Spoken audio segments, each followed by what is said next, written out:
All right, let's dive into the engine room of modern software development. Today we're talking about Gradle, a tool that you might not realize is quietly powering some of the biggest applications you use every single day. So I want you to picture this. You've got a massive software project. And I'm not talking about some simple little app. We're talking millions of lines of code spread out across a bunch of different modules, all leaning on dozens, maybe even hundreds of other libraries. It's basically a sprawling, complex digital city. So here's the million-dollar question, right? How in the world do you take that entire city of code, compile every last bit of it, run thousands of tests, and then package it all up for the world without it taking hours every single time? Well, that is the exact problem build automation was born to solve. And that really gets to the heart of the modern build problem. It's all about the need for speed. And to get there, developers needed a tool that wasn't just powerful, but also crazy fast and super flexible. And that's where Gradle steps in.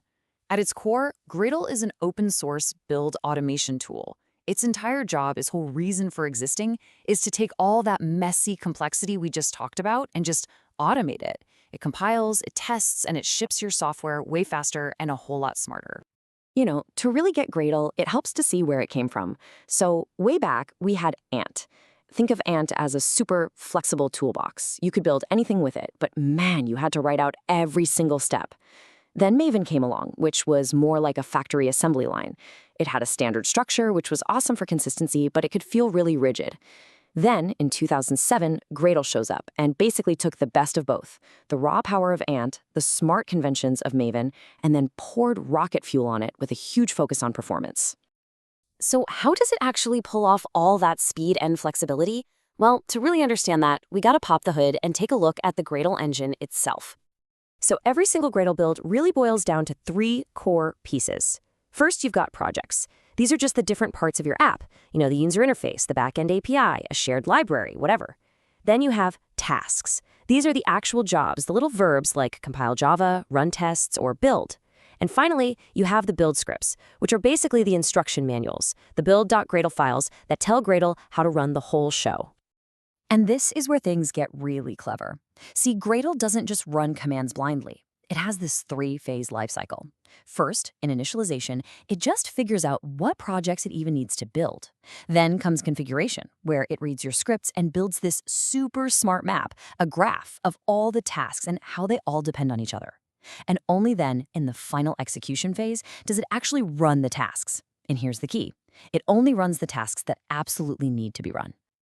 And here's one of its secret weapons for speed, the Gradle daemon. The best way to think about it is like keeping your car engine warm. It's a process that just hangs out in the background, staying alive between your builds, and keeping all that project info and the task graph loaded up in memory. This is exactly why your second build with Gradle is always so much faster than the first. But you know what? The daemon is really just the start. Gradle has a whole toolkit of features designed to totally supercharge your workflow. Okay, let's talk about dependencies, because they're the lifeblood of any modern project. Gradle acts like the world's best librarian for your code. It goes out, fetches all the libraries you need, and caches them so you never ever download the same thing twice.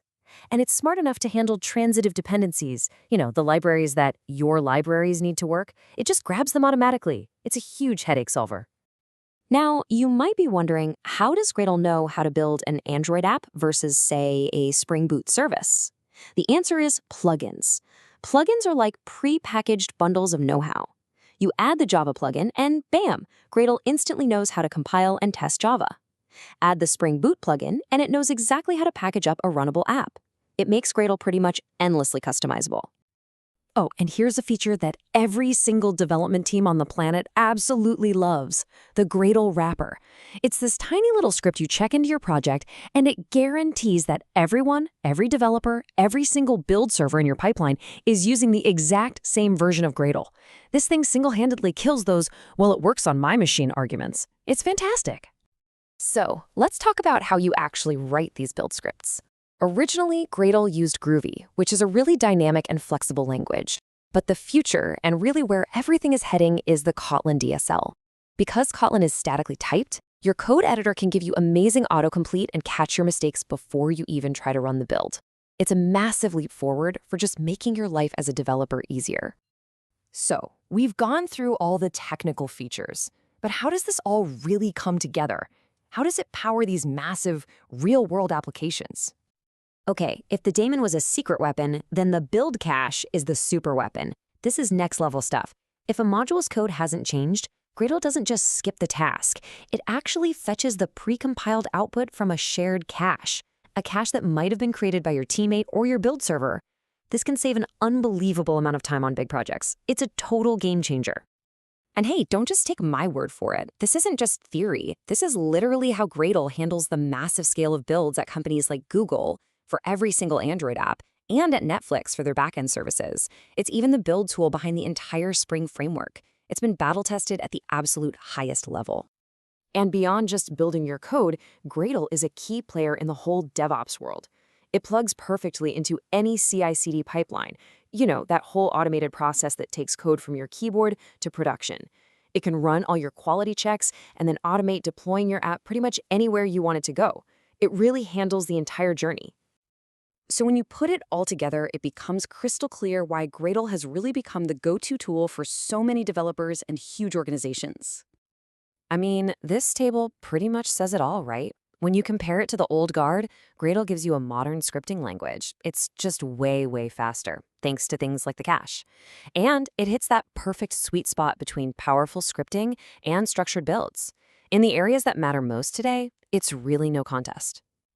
So what should you take away from all this? Let's boil it down.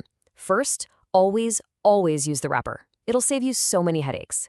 Second, turn on the build cache. It's the biggest speed boost you can get, period. Third, if you're starting fresh, go with the Kotlin DSL. Your future self will thank you. And finally, break up your code into modules. It lets Gradle be as smart and efficient as possible. And that really brings us to our last thought. Gradle has done an amazing job solving the build problems of today. But as our software just keeps getting more and more complex and our teams get bigger and more spread out, what's next? What's the next big frontier for build automation? That's the big question on the horizon. Thanks for tuning in.